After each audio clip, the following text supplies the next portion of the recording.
Okay, so I personally drink blue and purple Gatorade, but the Mm. overwhelming favorite right now, according to FanDuel, all my odds, obviously, shout out FanDuel. What color do you think is the overall favorite for Gatorade color to be dumped on the coach at plus 300? And that's the favorite, which pretty damn good odds. If the favorite's at Yeah. plus 300, if you can get your Gatorade colored at pretty decent odds right now. There's a lot of colors. This may be half cheating because we did discuss this on the for frequency's sake Potapalooza a couple days ago. At the very end, uh, DJ mentioned the Gatorade bath and how play like teams with like the white jerseys, uh, they tend to not have Gatorade colors that are gonna like stain those jerseys terribly. And I guess orange is like a very Oh. good neutral one. And I think orange was used last year with Kansas City. So I'm gonna guess orange, but he didn't say I don't think specifically what the best odds were. But yeah, Orange is orange the is my favorite guess. at plus Okay. 300. That's interesting. I did not know that the goal was if you're wearing white. Now the Niners are wearing white. So the Chiefs are Yes. wearing red. My thought was both teams wear red, or red is like a primary color. So my guess would be like red would be a one to have in the Gatorade, but that's a really interesting thing. There's probably I don't know how much someone. like science is behind that because also Yeah. I would think those jerseys are probably stained for good anyways from the game. Yeah. Um, I would think And the almost that'd be a coach gets cool thing things to dumped have, on it. Yeah, But I yeah. guess they don't want if you're wearing white and you win for it to be covered in red. And then when it's hanging in Canton, it's like, wait, were they wearing red or is that Yeah. blood or is that why are the Niners have purple jersey if they Yeah, pour and this year's purple? different obviously with the two teams sharing similar colors, but like last year, for Yeah. instance, if you're Kansas City wearing a white jersey, you don't want to have green Gatorade Yeah. all Right. over you from the Eagles, right? I Yeah. think you can get clear as an option as well. Water being the option. Well, there you go. There's also the glacier freeze, which is The basically light blue. white, you know? Yeah. Oh yeah. That one. Or no, Yeah. no, no, it's one of those is, like, all white, Yeah. so that could be a good one too, but yeah, Orange is the favorite those though. are fun Plus odds. 300. There you go, there you go. What do you know what the second favorite is? Do you have that handy, or did I'd you have just to have look the it one up on favorite? FanDuel. Give me a second. You Gotcha. start the show and I'll find it out for you. For sure. Yeah. Well, welcome everybody to the Football Lounge with Mark and Dan. We've had 2 weeks full of content here for you, ramping up for Super Bowl 58, and we are now getting ready for the big game in just 2 days. So here on a Friday, we will give you our complete and full game preview, who we think is going to win, our final score predictions, and much more. And of course, always going to get into the hottest news of the day. The NFL honors just kicked off last night. So we'll have all of those award winners to discuss at the end of the show too. But for now, let's get into it. Our big predictions for Super Bowl 58.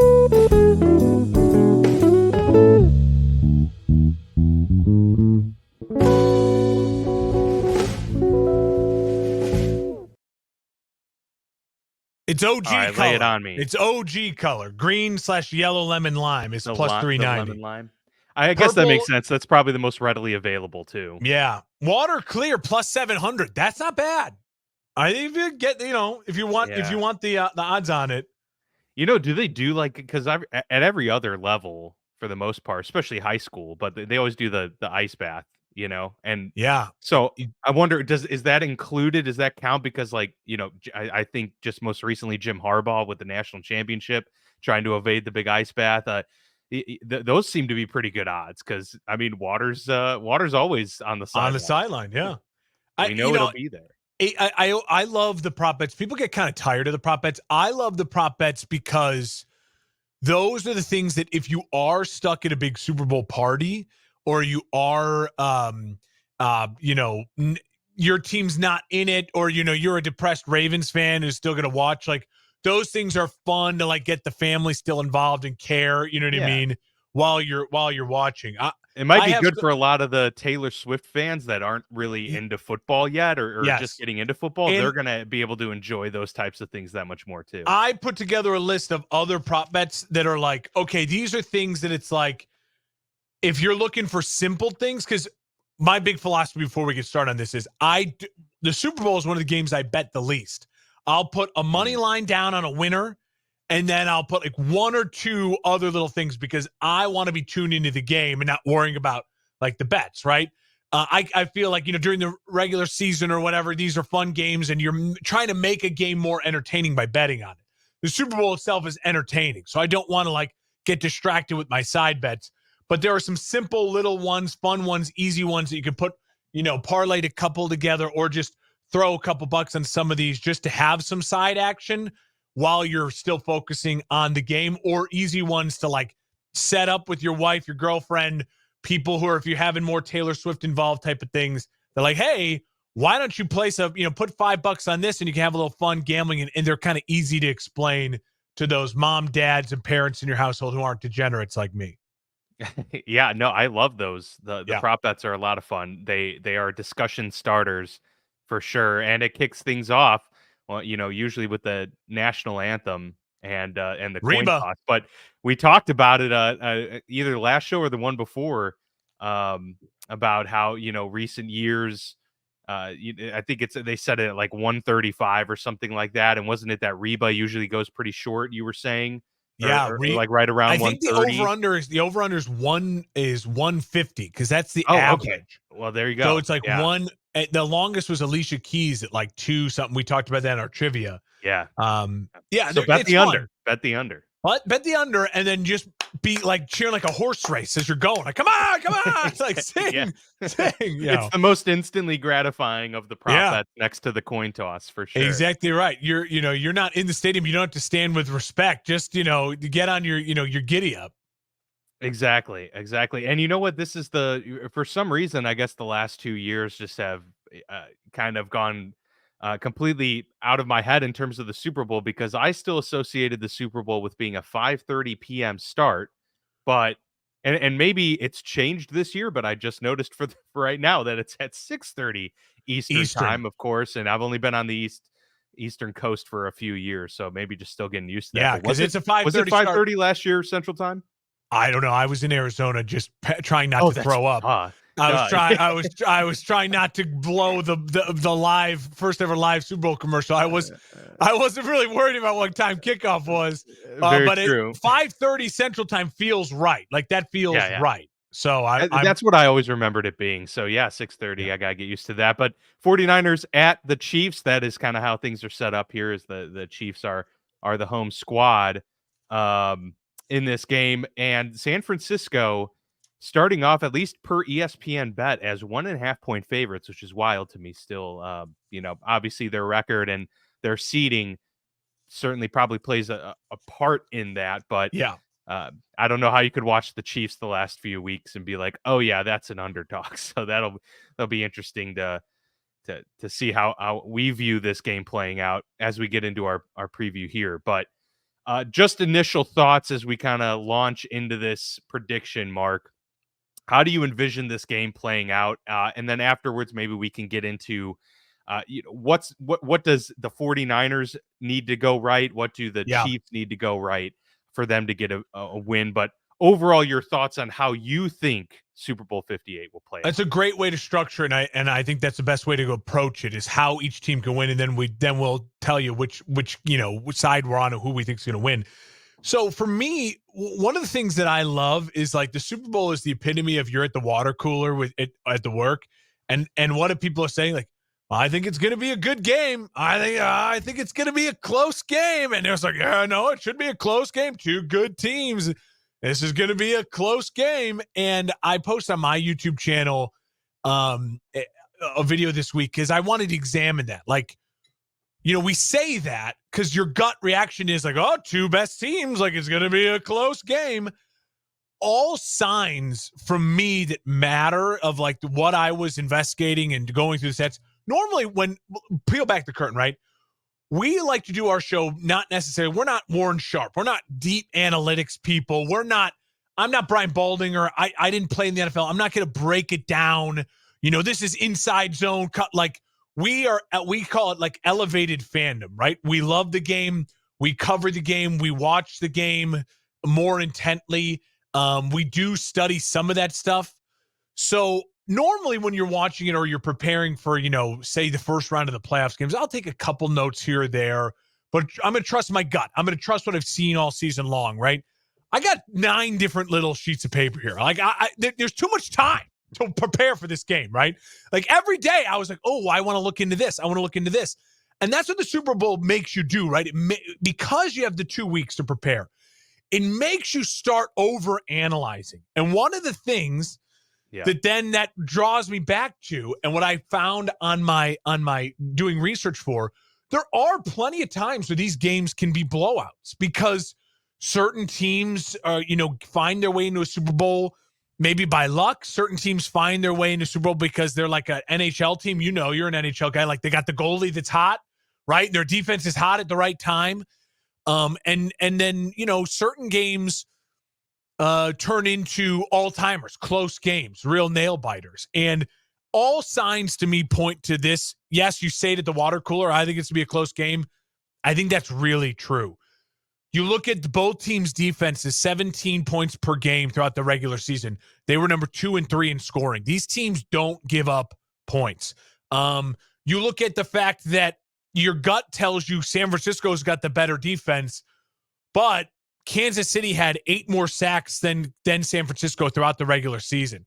Kansas City's had 6 more sacks in the postseason than San Francisco. Now, granted, they played 1 extra game, but San Francisco's got the guys, the names on defense, but it's Kansas City's defense actually been the one that's really balling out. They held the best team in the NFL to 10 points at home in the AFC Championship game.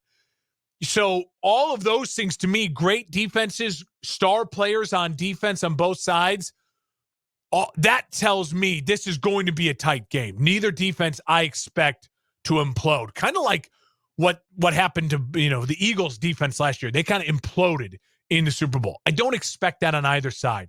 Also, what tells me it's going to be a close game is that the Niners' strength is running the football and controlling the clock and long drives. Well, that to me doesn't mean 35 points and a 35-17 blowout victory, right? On the other side, you have Pat Mahomes, who never gets blown out and who's the best quarterback in the NFL. So everything to me points towards a really tight game, a close game, an entertaining game, even though it's the easy thing to say, like, oh, well, I'm at the water cooler with Joe, and so we got to find something to talk about as we're filling up our coffee. And I think it's going to be a tight game. It's going to be a close one. I truly think the stats that matter and the over analyzing that I've done points to it being a close game. I agree. That is the initial thought as well. And even after diving into it, you feel a little bit more comfortable about that. And part of that too, for me, is that both of these teams have kind of shown to score at different times in the game. So like, for instance, Kansas City, especially the postseason here, has been really hot starting games. The first half, they've really come out firing. And then, you can look back to them kind of just hanging on in the second half in this playoff run. And their defense, I think back to the Dolphins game, of course, to start out where, they really just held them off the entire, third and fourth quarter. But, San Francisco has really been a team that's kind of sustained throughout and actually done very well in the fourth quarter. In terms of fourth quarter points per game, San Fran is 4th in the league this year at 7.7. Kansas City is dead last. Yeah, they don't score late. 3.6, which surprises you because you think, Patrick Mahomes is a great fourth quarter quarterback and a great comeback king. They just haven't had to be in that position as many times. Their defense is so good. They hold teams and they control the clock with Pacheco.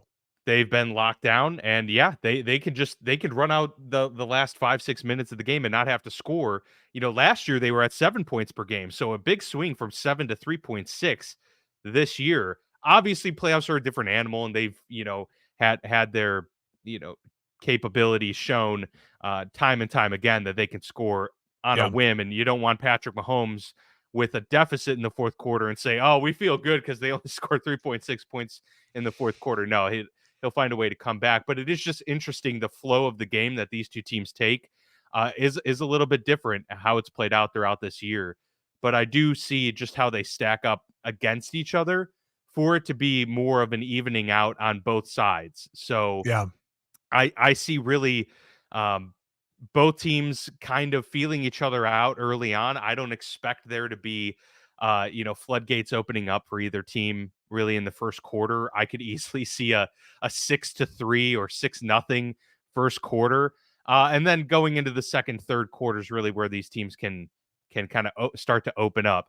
The biggest difference is San Francisco is going to be the team where, okay, they can score 60-yarder 70-yard touchdown at any given moment, and you might almost expect that to happen. Yeah. Whereas Kansas City is a team that's had to be a little bit more methodical this year. They have Patrick Mahomes, who can score 60-yard touchdown, but it's just they don't have the deep threat to make that a likely outcome. It could still happen. It's just Yeah. not as likely. And so that's where I'm interested to see who kind of gets that big play early. If San Francisco jumps out to a 10-0 lead early on because Deebo Samuel has a big play, puts Kansas City in a tough spot.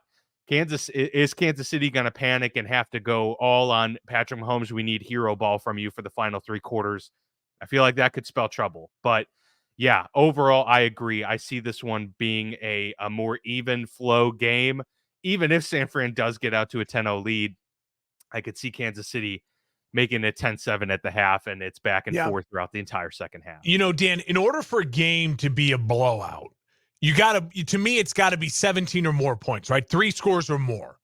It can't be, if it's even 16 points, I'd say, well, it's 2 scores. It's probably not a blowout, depending on how the game went. If it was 30-0 and then it ends 30-14, that's a blowout because there's maybe some late scores or whatever. But in order for a game to actually be a blowout, to get to a 17 point more victory, listen, the 49ers are capable of doing it. They won by 23 against your Steelers. They won by 18 against the Giants, 19 against the Cardinals. They won by 32 against the Cowboys this year, 31 against the Jags, and that was a blowout. They who else? They beat the Eagles by 23, Seattle by 18, Commanders by 17. But the Kansas City Chiefs have only had 2 blowouts all year against the Bears.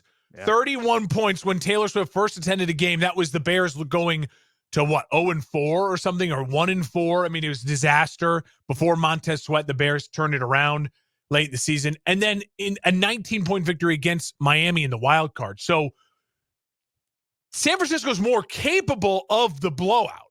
But they blew, if you go back and look at the teams they blew out, most of them are against teams that's not Mahomes on the other side, right? And Mahomes doesn't get blown out unless he's missing his 2 starting tackles in the Super Bowl against an all-time generational front seven from the Tampa Bay Bucks. So again, I think can a blowout happen? Absolutely.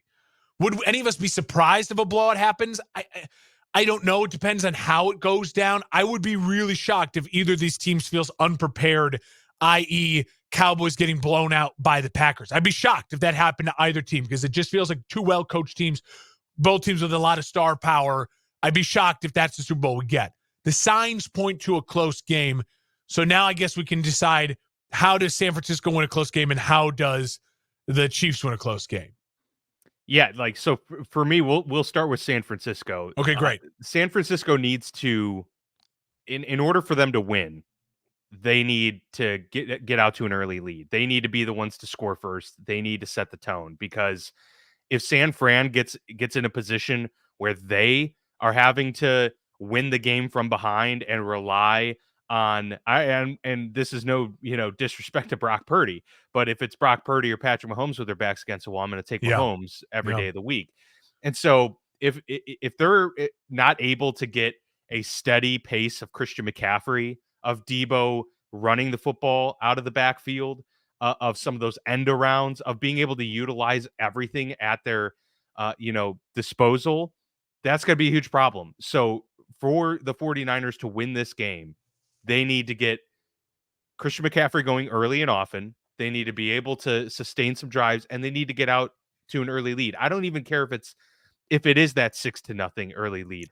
Yeah. Get some points early on And confidence. and establish that flow, establish the confidence, and and you got to get the ball obviously in the hands of McCaffrey, but also Debo. If Debo is catchless through the first quarter, I'd have some big concerns, even though there's a lot of football left to play. Totally. You want to get those guys going early and often and kind of set the tone. So that's my big, point of emphasis for San Francisco if they're going to win this game. Yeah, I'll build on that. I agree with you 100%. A lead early helps San Francisco. If the Chiefs don't need to get out to a lead to win. I feel like the Chiefs Exactly. getting out to a lead would be That always massive helps for everybody. them. Oh my God, it'd be massive Yeah. for them. But it feels like the Niners, for confidence wise, now I could argue. I'll mute my own point that San Francisco is down early and big to the Packers and the Lions and found a way, but the Chiefs feel different, and the pressure of the Super Bowl on the road, not at home, will feel different in doing that. So I agree with you. When I came to a decision on this game, one of the things is I'm digesting all these stats over the last 2 weeks, and then in the last 48 hours, I just said, all right, now what does my gut say?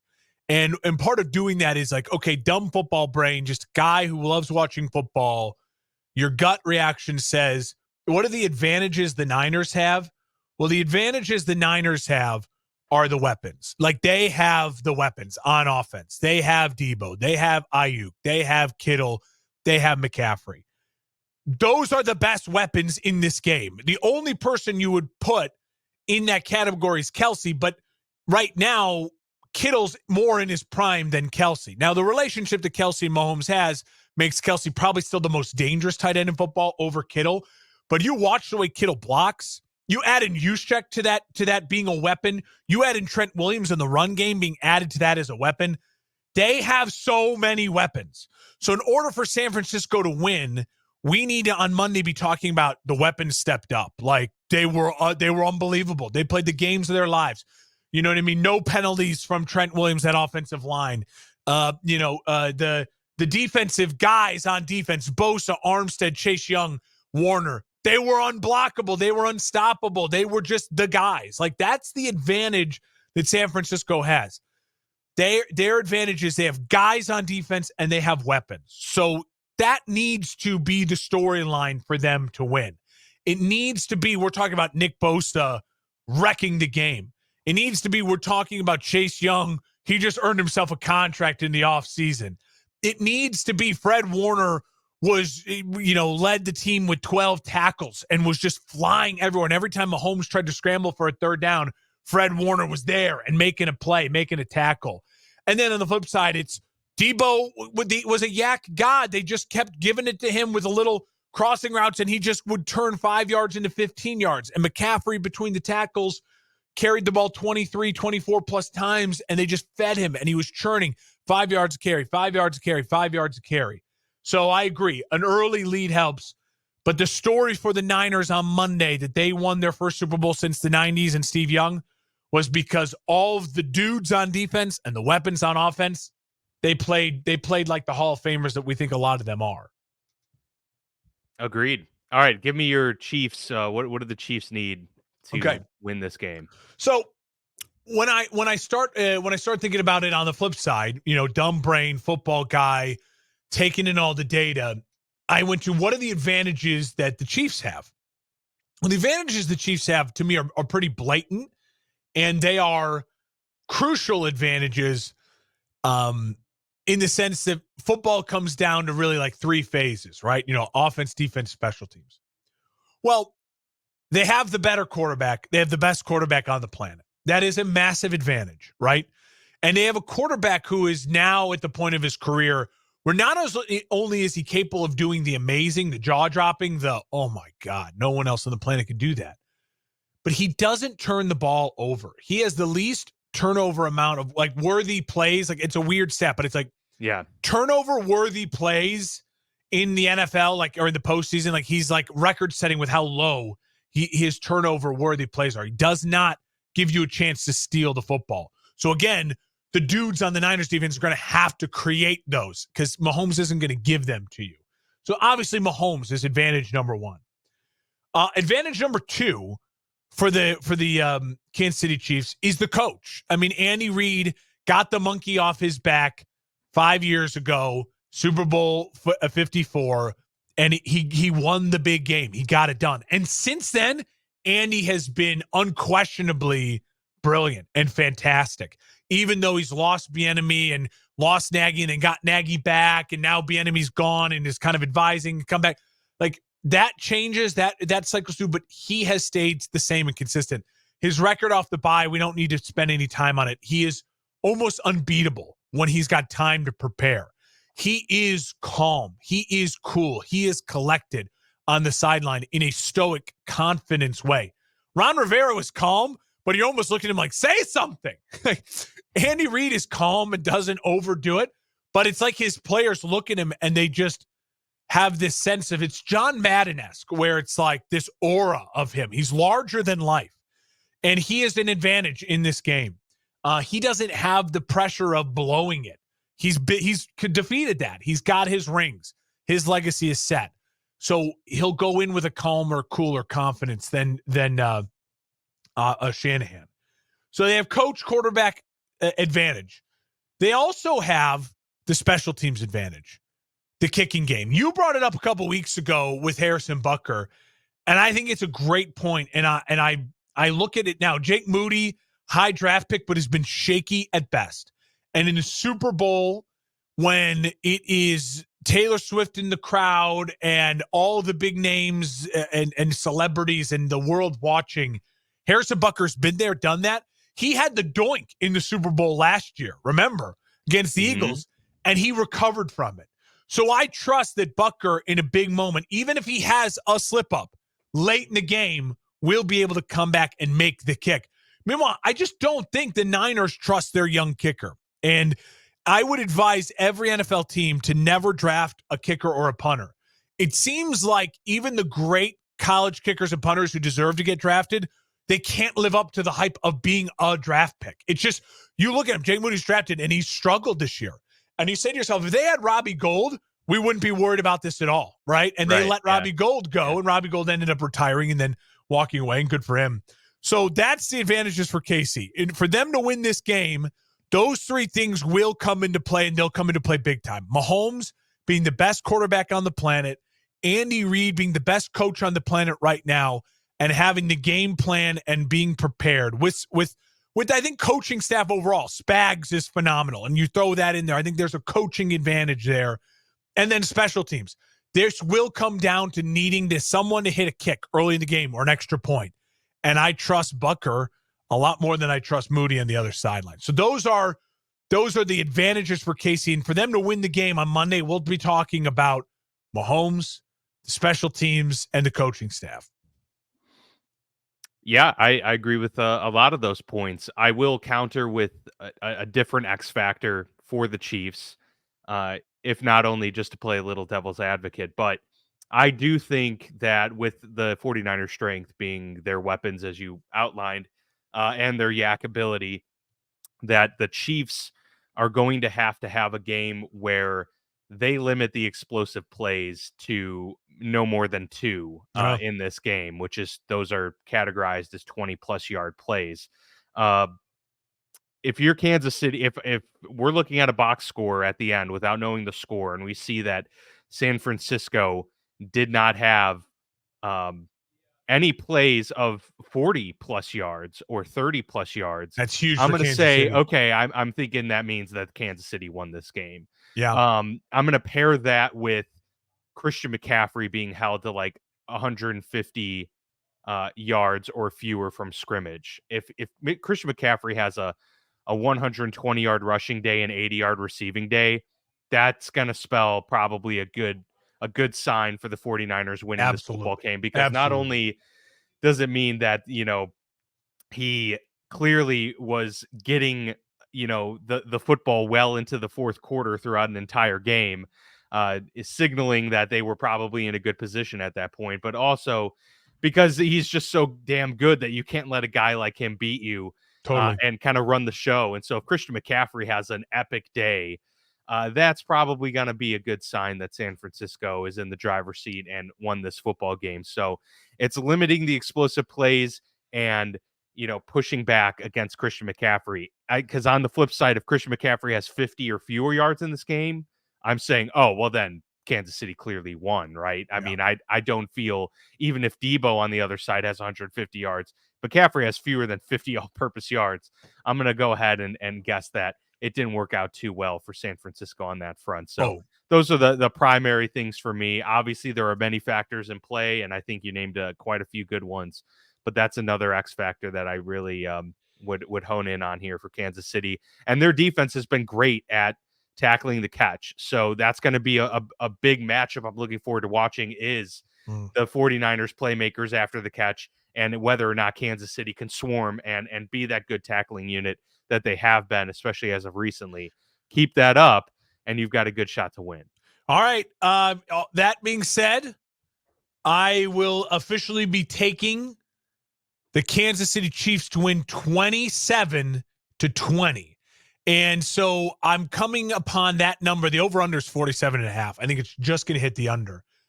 Part of it, but the key to me will be when I felt confident taking Kansas City was this stat. So against Miami, Kansas City rushed 34 times, 147 yards and a touchdown. Against Buffalo, they rushed 24 times, 146 yards and a touchdown. Now, against Baltimore, there's a knockdown, bare-knuckle fight. I think it's going to look similar to Kansas City versus San Francisco. They committed to running the football. 32 times they rushed the football for 89 yards and a touchdown. Now, what really shocked me was, in my head, I kept saying, oh, man, if San Francisco rushes the ball for 25, 26 times in 150 yards and a touchdown, I don't think Kansas City can win. I think they'll control the clock. San Francisco will control the clock, and they'll just dominate time of possession, and Kansas City will be in real trouble. Kansas City, the one weakness to their defense throughout the regular season, 17th in the NFL in rush yards per game. They gave up 113 compared to San Francisco, which was third in the league, giving up 89. But look back at that box score in that game against Buffalo, on the road against Buffalo. They gave up 39 rushes, 182 yards, and 2 touchdowns to the Buffalo Bills.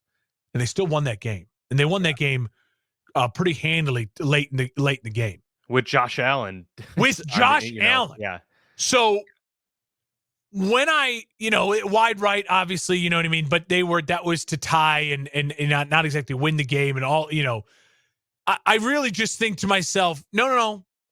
If San Francisco runs the ball a ton, Kansas City's still going to find a way to win. They did it. They did it against a better quarterback in Josh Allen, a Hall of Fame level talent in Josh Allen versus Brock Purdy.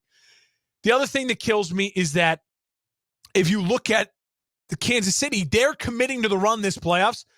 The Niners' run defense went from one of the best, third best in the league in regular season to trash in the postseason.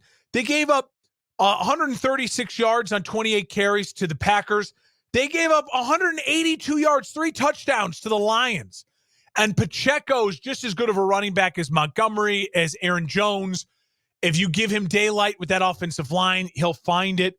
That gives me confidence. That gives me a lot of confidence. The other reason why I think it's going to be fairly low scoring, 27-20, is that it is the Super Bowl, and I do think both these teams are really experienced. Both these teams are really tough. Both these teams are physical football teams that want to run the ball. And when you get to that point, what happens? You're playing a little kind of tag early on. I think it's a low-scoring game in the first half. I think it's, 14-13, 14-10, 13-10 first half. I think it's lower scoring as these teams are really trying to figure it out. They want to both keep the game close, so they both have a chance to win late. And here's the thing. All the signs have said point to the game being close. And if the game is close, then I'm going with Patrick Mahomes, and I'm not going with anyone else on the planet right now. So I'm rolling with the Chiefs 27-20. And I think it's going to be a really fun one. And I think on Monday, I'll add this to it. We'll be talking about San Francisco is an all-world roster with a quarterback that just in the biggest games this year really did not look capable of leading them to victory. Held on versus Detroit, got lucky versus Green Bay that he had a really great drive and the other quarterback threw a horrible interception and completely shit the bed against the Ravens on Christmas night. And then against the Chiefs, I think it's going to be a little bit of the same where it wasn't good enough. And the rest of the roster was, but he wasn't. And the other guy on the other sideline was really, really good. Yes, yeah. I also am taking the Chiefs to win this game. And I see it playing out slightly differently. Although we do have a lot of similarities, I do think it will be close in the first half. I just think that the second half is going to kind of explode a little bit. And part of this is the Chiefs have been in 3 Super Bowls. They scored 30 plus in 2 of them, and then the one they got absolutely wrecked by that Crushed. Tampa Bay defense. And I just obviously San Francisco has a really good defense, and that is in a range of outcomes. Like they could crush the Chiefs. I just don't envision that happening. I don't see it being as much of a likelihood, and I don't view this 49ers defense in the same light as I did that Tampa Bay defense that year. It was pretty epic. Also, the momentum that Kansas City is bringing into this game, the 3 Huge.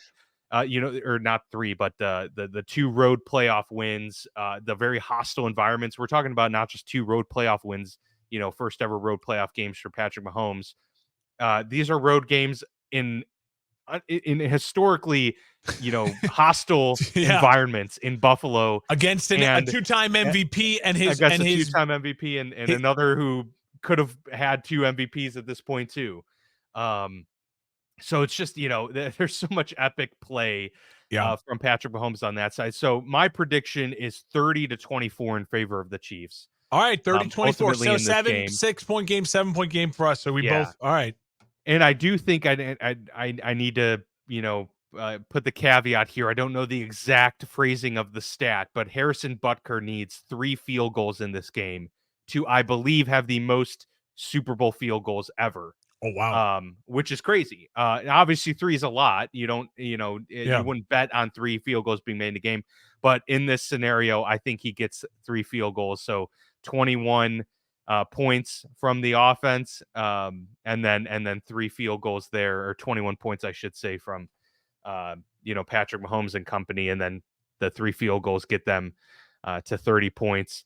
And we'll see kind of how it plays out. I envision it being close, like you were saying, 14-10-ish in that first half, and then kind of getting a little bit close in the second half and opening things up as well from both teams. So that's how I see this one playing out. In terms of turnover wise, that's the hardest one to, because that could obviously turn this game on its head real quickly.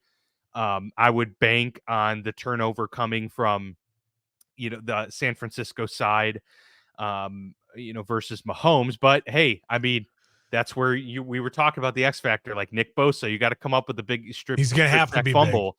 Fred Warner, pick off a pass where Kelsey is reading the defense and sitting inside on the zone, and you end up reading it better than Mahomes, and you get there fast enough for the interception. And on the other side, Chris Jones, you're going to have to wreck that weak interior offensive line of the San Francisco 49ers and make life difficult for, Brock Purdy and company early on and get that pressure going. So, the defensive lines are going to be key in this game. And that's where that could totally, change the narrative early on in this game.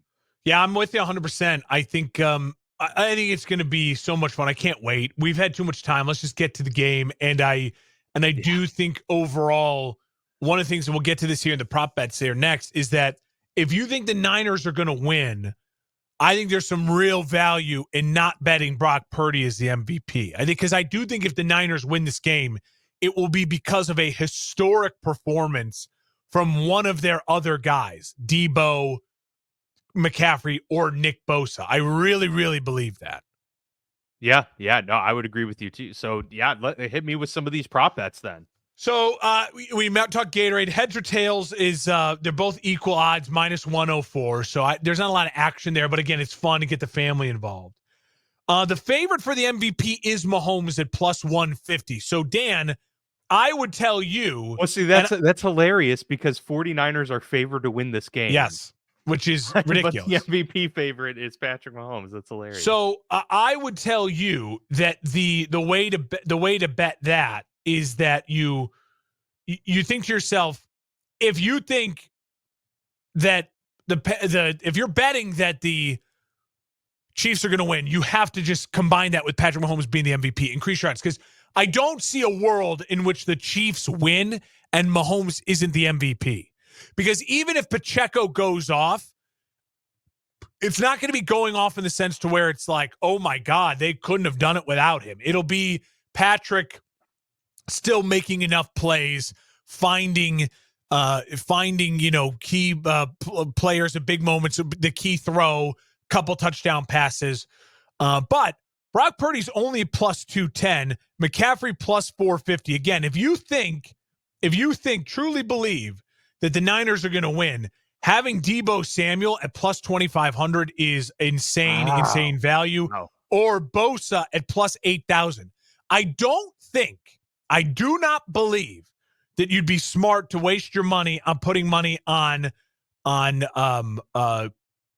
George Kittle, Rashid Rice, Brandon Ayuk, because those guys are so dependent, I think, on the quarterback having a big day, for them to have a big day, to where it just doesn't make sense. Now, Deebo can have a giant day without Purdy. He can take a screen or he can take a handoff because they actually run him the football as well, to where he makes a play where it's like, well, clearly he's the guy. Purdy just handed the ball off to him, right? Same with McCaffrey. He did it versus Purdy did it, right? Whereas for the Kansas City Chiefs, to me, your options, if you think you want to bet a Chief to win the MVP, it's Mahomes or it's Chris Jones. Chris Jones plus 1,100, Nick Bosa plus 8,000. So, again, Nick Bosa, I could seriously see if the Niners win the Super Bowl, I think a lot of it will be Nick Bosa having 3 sacks, a strip force fumble, maybe a fumble recovery, a tip interception type thing that he returns for some yards, where you're like, they won that game because that dude came to play. He balled out. They had the Chiefs to, 17 points, and the Niners squeaked by with a 2017 victory, and Bosa was a game wrecker. Give him the MVP. So I think there's some real value there. Am I nuts in any of that, or you agree with? No, I agree. Yeah, I agree with all of that. So the MVP one's a fun one. Again, you could tell people just pick an MVP because then you're waiting throughout the game and you're rooting for just that player throughout the game and their team to win. Kelsey, I don't know if there's a lot of value in Kelsey. A lot of people are going to want to bet Kelsey stuff because obviously it's Taylor, it's Kelsey, they're watching. But if you're trying to get your girlfriend involved, your wife, whatever, you could tell her, hey, listen, let's put $5 on the Kelsey overs, right? Over 72.5 receiving yards. That's where it's set. The over-under is 6.5 receptions. So 7 catches, 73 yards would get it. That's not crazy for Kelsey, but against a good Niners defense with Fred Warner, I mean, you're asking a lot. He's going to be the focal point of the offense, but the value's not exactly necessarily there. Did they put a prop bet on whether or not he's going to propose to Taylor Swift? Now, I think there are some that are doing that. FanDuel, I didn't see any of that stuff on FanDuel. McCaffrey and Pacheco, the running backs. Again, if you're rooting for a team, if you're betting San Francisco to win, then I think you'd want to pair it with the over on rushing yards. He's at 89.5. McCaffrey against the Green Bay had 98 and 2 tutties. Against the Lions, he had 90 and 2 tutties. So it's right at that line, 90. He's going to get the carries. Now, that's purely just rushing yards, 89.5. But again, if you're confident San Francisco winning, I would parlay that together. Pacheco, 67.5 over under. What do you think there? 67.5, you said? Yeah. I would take the over just because I really think Kansas City needs to run the football in this game. And I think they're going to make that an emphasis, at least, early on. So he's at least going to get, 8-9 carries and, in the first, few drives. And at that point, San Francisco's got a good defense, but they do have weaknesses against the run. And so, especially if you're just going to target Chase Young, you'll have that ability. 67.5. I mean, it's low for a reason, obviously. But I would feel good about taking the over. Yeah, I do as well. And then here's one that I love. This is a weird, funky one, but I love it. And again, it's going to be fun to root for. throughout the game. So you give this one to your girlfriend and say, hey, I'm going to put $5 on this one for you, right? And this is a fun one. Will there be, yes, a fake punt or field goal? So it's combined together. You get either a fake punt or a fake field goal plus 920. So huge odds on that. Yeah. Now, Andy Reid and Shanahan aren't exactly fake punt field goal guys, but you feel like desperate times could call for desperate measures. These guys are risk takers. They are play designers. You could maybe see it happening at some point in time. But again, huge fun odds for it. You throw $5 on it, you end up making, making some good money back on it. And I think it's, again, fun to see, because if it happens in the game, you're going to freak out anyways. You might as well make some money on it. True. Yeah, exactly. That's very true. And this is one you have to bet. Everyone's got to bet this one, just because, again, for the fun of it, you're going to be watching the game. The last play of the game, if it is will it be a QB kneel, minus 225. So again, you have to bet a lot to win something, but easy fun if you're looking for a prop bet. Last play of the game, QB kneel, minus 225. Interesting. Yeah, I like that. I mean, it all depends on if you think it's a blowout, then who gets the ball last. Is it just going to be, Purdy and company trying to air it out in the last few seconds, or if it's a 4-point game and they've got to get that touchdown, and so it obviously could play out either way. Or the last play game, a game-winning field goal. Yeah, very true, very true. So now that's interesting. I like that. I like those props. QB All right, kneel. Mark, before we close out the show, let's talk real quick about the NFL honors and the awards that were presented during the ceremony yesterday. Of course, we have our MVP, Lamar Jackson. His second Walter Payton Man of the Year goes to Cam Hayward. We've got Coach of the Year going to Steve Stefanski, apparently. Kevin Stefanski, actually. But yeah, that was a funny screw up there. Our Christian McCaffrey, Offensive Player of the Year. Myles Garrett, Defensive Player of the Year. Joe Flacco getting the Comeback Player of the Year, which I think a lot of us thought DeMar Hamlin was probably going to get it, but it goes to Joe Flacco. And what else am I missing? I think we covered it all. Well, Myles Garrett, you say him? Yep. Defensive Player of the Year. So I thought the Browns got a little too much love. I don't hate the Kevin Stefanski, and I don't hate the Joe Flacco. I think it was a fun story. It's hard with DeMar Hamlin because he didn't really play at all. I mean, he played a little bit, but I still think he's very deserving of the award to even just think to himself, I'm going to put these pads back on. Yeah, absolutely. And I thought it could have been a really good moment for the NFL, again, to give him the award and then name the award after him. Or is it Alex Smith already, Comeback Player of the Year award? Did they already name it after Alex Smith? You know what? I'm not sure, actually. So either way, I thought there was a lot of Cleveland Brown love, and that was kind of interesting. No other real.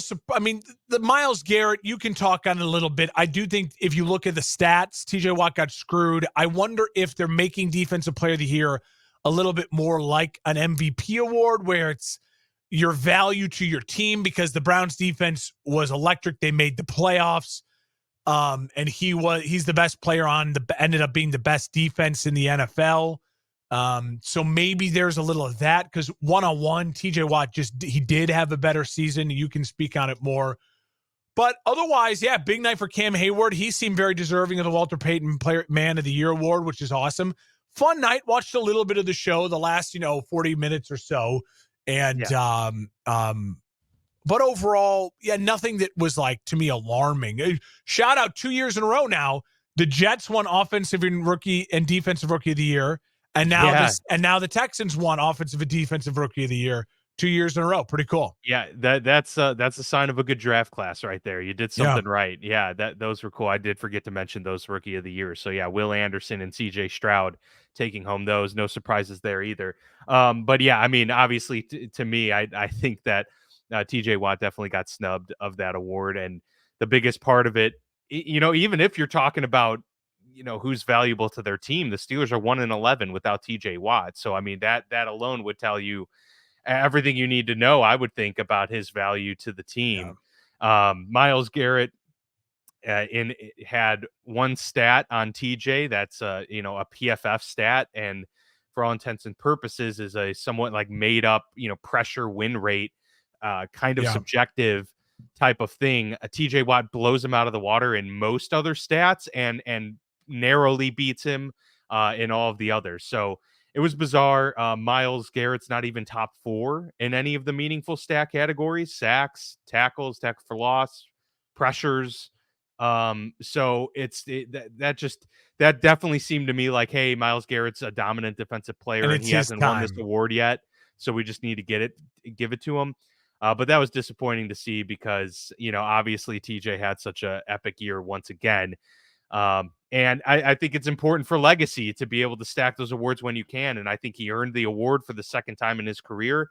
And so, to not be able to get it, the odds of him now being with his brother JJ in that 3 defensive player of the year, rare company, is probably not going to happen because he missed it out on this year. But it is what it is. Yeah, coach of the year too. I mean, I think Kevin Stefanski is very much deserving of it. I thought D'Amico Ryans would have been my pick overall, just because of the lowest of low expectations for the Texans coming into the year I and mean, what he was able fantastic. to do in his rookie year with a rookie quarterback and a young defense. All of that was very, very impressive. But Stefanski had to weather a massive storm of injuries, most notably to his extremely, extremely expensive quarterback. And to be able to get Joe Flacco and get that, ride that wave to the playoffs, that is impressive. So no major surprises there among that list of winners. My final thought would just be, I love the Hall of Fame draft class. Congrats to Mongo, Steve Yeah. McMichael. He was 3 Bears, man.